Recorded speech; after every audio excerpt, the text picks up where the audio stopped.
के दिन बधाई देता हूं। साथियों, आज भारत की समुद्री विरासत नेवी के गौरवशाली इतिहास और आत्मनिर्भर भारत अभियान के लिए भी बहुत बड़ा दिन है। छत्रपति शिवाजी महाराज ने भारत में नौसेना को नया सामर्थ्य दिया था, नया विजन दिया था। आज उनकी इस पावन धरती पर 21वीं सदी की नेवी को सशक्त करने की तरफ हम एक बहुत बड़ा कदम उठा रहे हैं। ये पहली बार हो रहा है जब एक डिस्ट्रॉयर, एक फ्रिगेट और एक सबमरीन तीनों को एक साथ कमीशन किया जा रहा है। और सबसे गर्व की बात कि ये तीनों frontline platforms made in India है। मैं भारतीय नौसेना को, इनके निर्माण कार्य से जुड़े सभी साथियों को, इंजीनियर्स को, श्रमिकों को और पूरे देश को बधाई। साथियों, आज का एक कार्यक्रम हमारी गौरवशाली धरोहर को भविष्य की आकांक्षाओं से जोड़ता है। लंबी समुद्री यात्राएं, commerce, naval defence, ship industry, इसमें हमारा एक समृद्ध इतिहास रहा है। अपने इतिहास से प्रेरणा लेते हुए आज का भारत दुनिया की एक मेजर मैरीटाइम पावर बन रहा है। आज जो प्लेटफॉर्म लॉन्च हुए हैं उनमें भी इसकी झलक है।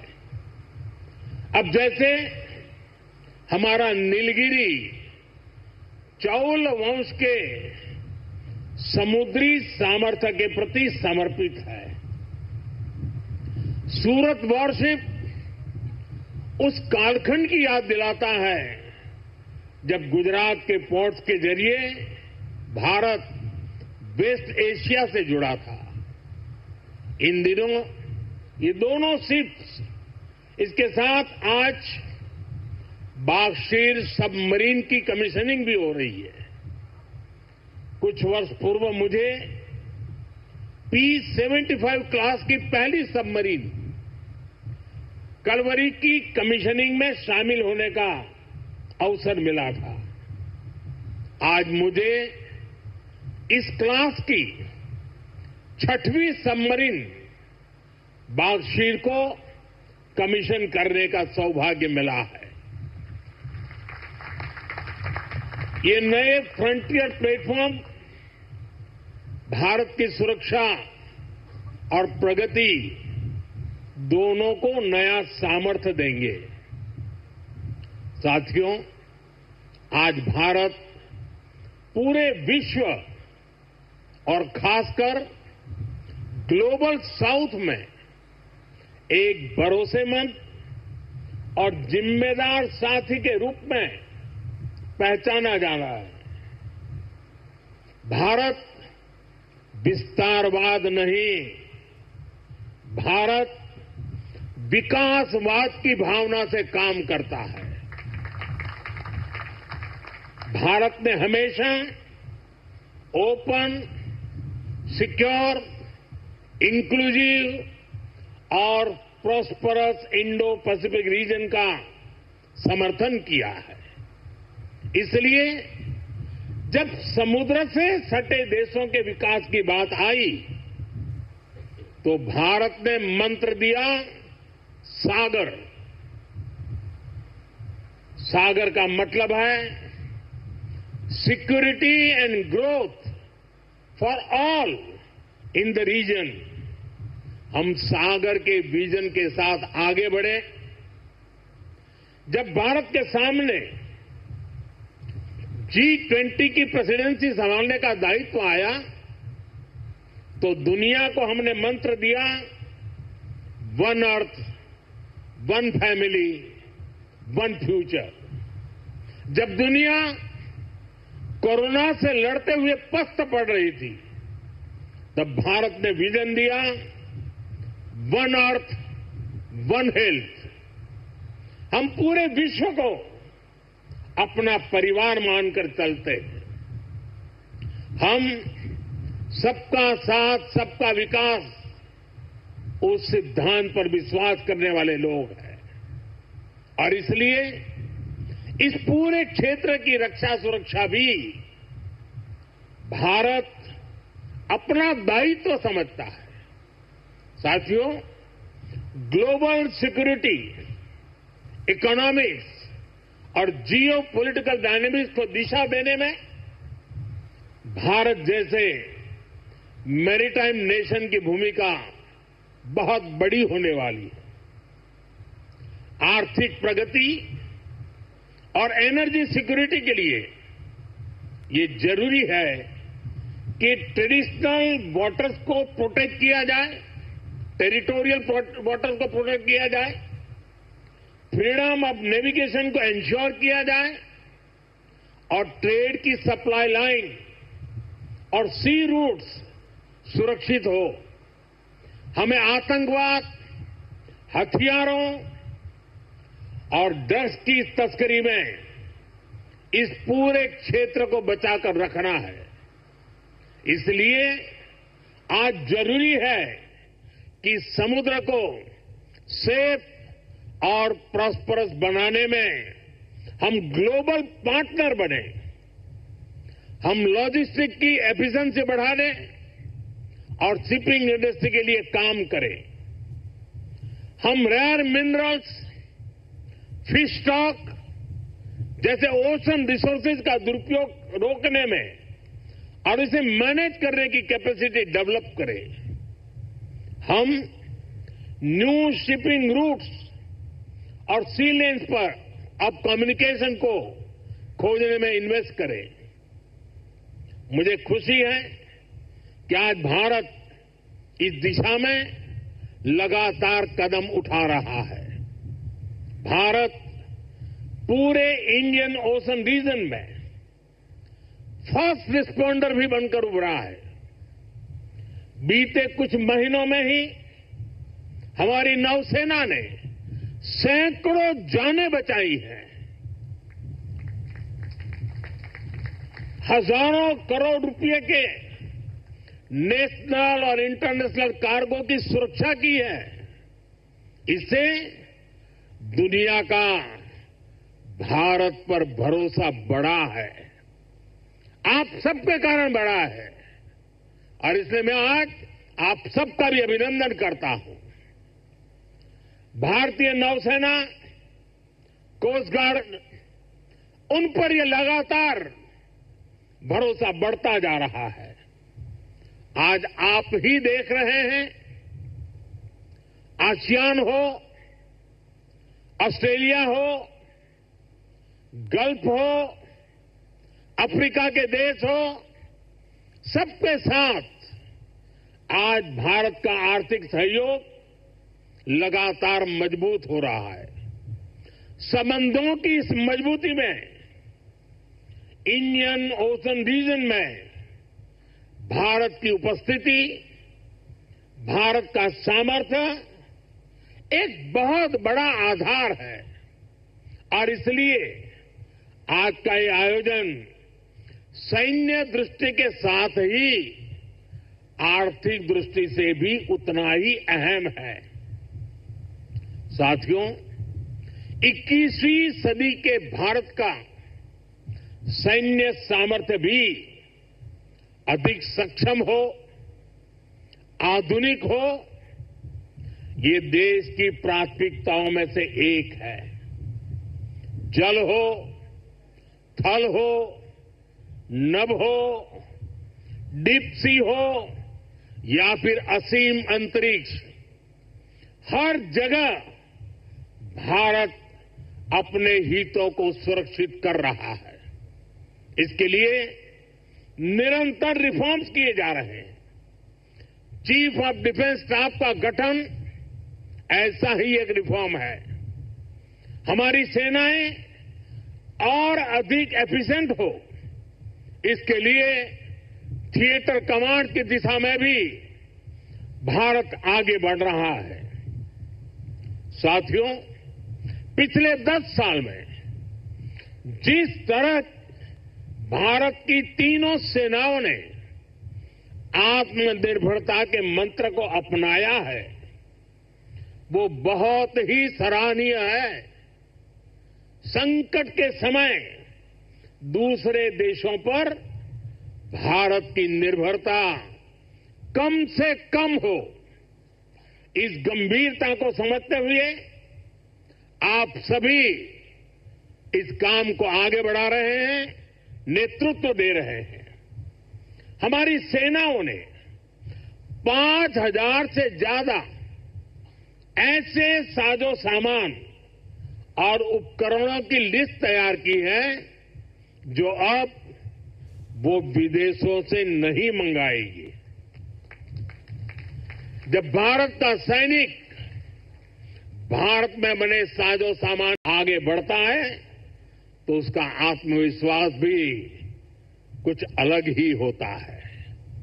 पिछले 10 साल में कर्नाटका में देश की सबसे बड़ी हेलीकॉप्टर बनाने वाली फैक्ट्री शुरू हुई है। सेनाओं के लिए ट्रांसपोर्ट एयरक्राफ्ट बनाने वाली फैक्ट्री शुरू हुई है। तेजस फाइटर प्लेन के भारत की साख को आसमान की नई ऊंचाई पर पहुंचाया है। यूपी और तमिलनाडु में बन रहे डिफेंस कॉरिडोर्स डिफेंस प्रोडक्शन को और गति देने वाले हैं। और मुझे खुशी है कि हमारी नेवी ने भी मेक इन इंडिया अभियान का बहुत अधिक विस्तार किया है। इसमें मझगांव डॉकयार्ड के आप सभी साथियों की भी बहुत बड़ी भूमिका है। पिछले 10 साल में नेवी में 33 शिप्स और 7 सबमरीन्स को शामिल किया गया है। इन 40 नेवल वेसल्स में से 39 भारतीय शिपयार्ड में ही बने हैं।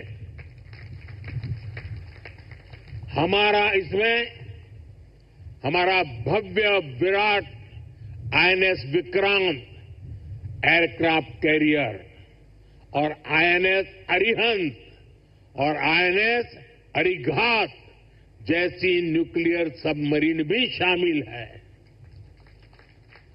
मेक इन इंडिया उसको ऐसी गति देने के लिए मैं देश की तीनों सेनाओं को हृदय से बहुत बहुत बधाई देता हूं।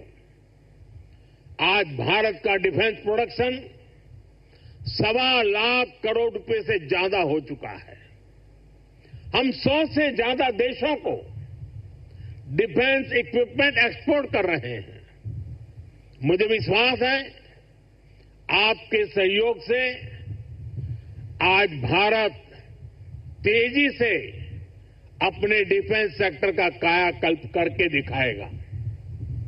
साथियों, मेक इन इंडिया से भारत की सेनाओं का सामर्थ्य बढ़ने के साथ ही आर्थिक प्रगति के नए द्वार भी खुल रहे हैं। जैसे एक उदाहरण शिप बिल्डिंग इकोसिस्टम का है। आप में से बहुत से लोगों को पता होगा, एक्सपर्ट भी कहते हैं शिप बिल्डिंग में जितना इन्वेस्ट किया जाए उसका 2 गुना पॉजिटिव इंपैक्ट इकोनॉमी पर पड़ता है। यानी अगर हम शिप बिल्डिंग में ₹1 लगाते हैं तो इकोनॉमी में ₹1.82 के आसपास सर्कुलेशन होता है। अब सोचिए, अभी देश में 60 बड़े शिप्स अंडर कंस्ट्रक्शन है। इनकी वैल्यू 1.5 लाख करोड़ रुपए के आसपास है। यानी इतना पैसा लगाने से करीब 3 लाख करोड़ रुपए का सर्कुलेशन हमारी इकोनॉमी में होगा। और रोजगार के मामले में तो इसका 6 गुना मल्टीप्लायर इफेक्ट होता है। जहाजों का ज्यादातर सामान, ज्यादातर पार्ट्स देश के एमएसएमई से ही आता है। इसलिए अगर 2000 वर्कर एक जहाज बनाने के काम में लगते हैं तो दूसरी इंडस्ट्री में जो एमएसएमई सप्लायर है उस एमएसएमई सेक्टर में करीब 12,000 रोजगार बनते हैं। साथियों, आज भारत दुनिया की तीसरी बड़ी इकोनॉमी बनने की तरफ तेजी से आगे बढ़ रहा है। हमारी मैन्युफैक्चरिंग, हमारी एक्सपोर्टिंग कैपेसिटी भी लगातार बढ़ रही है। आने वाले सालों में सैकड़ों नए शिप्स की, नए कंटेनर्स की जरूरत भारत को होगी। इसलिए पोर्ट लेड डेवलपमेंट का मॉडल हमारी इकोनॉमी को गति देने वाला है, रोजगार के हजारों नए मौके बनाने वाला है। साथियों, इस क्षेत्र में कैसे रोजगार बढ़ रहा है, इसका एक उदाहरण सी फेरर्स की संख्या भी है। 2014 में भारत में सी फेरर्स की संख्या 1.25 लाख से भी कम थी। आज ये 2 गुने से भी अधिक बढ़कर लगभग 3 लाख तक पहुंच चुकी है। आज भारत सी फेरर्स की संख्या में विश्व में टॉप 5 में आ गया है। साथियों, हमारी सरकार का तीसरा कार्यकाल अनेक बड़े निर्णयों के साथ शुरू हुआ है। तेज गति से हमने नई नीतियां बनाई हैं। देश की जरूरतों को देखते हुए नए कार्य शुरू किए हैं। देश के हर कोने, हर सेक्टर का विकास हो, इस लक्ष्य के साथ हम चल रहे हैं। पोर्ट सेक्टर का विस्तार भी इसका ही हिस्सा है। हमारे तीसरे टर्म के पहले बड़े फैसलों में से था महाराष्ट्र के वाढवण पोर्ट को मंजूरी। 75,000 करोड़ रुपए के खर्च से इस आधुनिक पोर्ट के निर्माण का काम शुरू भी हो चुका है। इससे भी महाराष्ट्र में रोजगार के हजारों नए अवसर बनने वाले हैं। साथियों, बहुत लंबे समय तक बॉर्डर और कोस्टलाइन से जुड़े कनेक्टिविटी इंफ्रास्ट्रक्चर पर उतना ध्यान नहीं दिया गया। बीते 10 सालों में इसके लिए भी अभूतपूर्व काम हुआ है। 2 दिन पहले ही मुझे जम्मू कश्मीर में सोनमर्ग टनल का लोकार्पण करने का अवसर मिला है। इससे करगिल, लद्दाख जैसे हमारे सीमावर्ती इलाकों तक पहुंचना, उसमें बहुत आसानी होगी, सुलभ होगी। पिछले साल अरुणाचल प्रदेश में सेला टनल का लोकार्पण हुआ है। ये एलएसी तक हमारी सेना की पहुंच को आसान बना रही है। आज शिंकुल्ला टनल और जोजिना टनल जैसे अनेक क्रिटिकल इंफ्रास्ट्रक्चर पर तेजी से काम चल रहा है। भारत माला परियोजना से बॉर्डर एरिया में शानदार नेशनल हाईवे का नेटवर्क बनाया जा रहा है। वाइब्रेंट विलेज प्रोग्राम आज बॉर्डर के गांवों के विकास में अहम भूमिका निभा रहा है। बीते दशक में अपने दूर सुदूर के आइलैंड पर भी हमने फोकस किया है। जहां कोई भी नहीं रहता, उन आइलैंड्स की भी रेगुलर मॉनिटरिंग की जा रही है। इतना ही नहीं, अब उस आइलैंड की नई पहचान भी बनाई जा रही है, उन्हें नया नाम दिया जा रहा है। इतना ही नहीं, हिंद महासागर में समुद्र तल पर भी जो समुद्री पर्वत या सी माउंट है, उनका भी नामकरण किया जा रहा है। पिछले साल भारत की पहल पर इंटरनेशनल संस्था ने 5 ऐसे स्थानों को नाम दिए हैं। हिंद महासागर में अशोक सी माउंट, हर्षवर्धन सी माउंट, राजराजा चोल सी माउंट, कल्पतरु रीज और चंद्रगुप्त रीज भारत का गौरव बढ़ा रहे हैं। साथियों, हम सब जानते हैं भविष्य में असीम अंतरिक्ष और डीप सी दोनों का कितना महत्व है। इसलिए आज स्पेस और डीप सी दोनों जगह भारत अपनी क्षमताओं को बढ़ा रहा है। हमारा समुद्रयान प्रोजेक्ट वैज्ञानिकों को समंदर में 6000 मीटर की उस गहराई तक ले जाने वाला है जहां कुछ ही देश पहुंच पाए हैं। यानी भविष्य की किसी भी संभावना पर काम करने में हमारी सरकार कोई कसर बाकी नहीं छोड़ रही है। साथियों, 21वीं सदी का भारत पूरे आत्मविश्वास के साथ आगे बढ़े, इसके लिए ये बहुत जरूरी है गुलामी के प्रतीकों से भी मुक्त हो। और हमारी नौसेना ने इसमें भी नेतृत्व दिखाया है। नौसेना ने अपने ध्वज को छत्रपति शिवाजी महाराज की गौरवशाली परंपरा से जोड़ा है। नेवी ने एडमिरल रैंक के एप्लेट्स भी छत्रपति शिवाजी महाराज की परंपरा के अनुसार रिडिजाइन किए हैं। मेक इन इंडिया का अभियान, भारत की आत्मनिर्भरता का अभियान भी गुलामी की मानसिकता से मुक्ति को बढ़ावा देता है। मुझे विश्वास है आप सभी ऐसे ही देश को गौरव से भरे पल देते रहेंगे। हर वो काम जो भारत को विकसित बनाने में योगदान दे, वो हमें मिलकर करना है। हमारे दायित्व अलग हो सकते हैं, लेकिन सबका ध्येय एक ही है, विकसित भारत। आज जो ये नए फ्रंटियर प्लेटफॉर्म देश को मिले हैं, इनसे हमारे संकल्प को मजबूती मिलेगी। और साथियों, जरा हल्की फुल्की बात करनी है तो मेरा अनुभव रहा है, मैं सेना के जितने भी कार्यक्रमों में गया हूं, अगर खाने में सबसे उत्तम व्यवस्था किसी में है तो नेवी में है।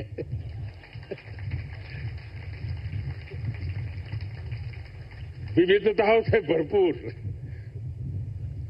अब आज उसमें सूरत शिप जुड़ गया है और हम लोगों को एक कहावत मालूम होगी, बड़ी पॉपुलर कहावत है, और मैं कैप्टन संदीप को कहूंगा कि इस बात को जरा गौर से सुने।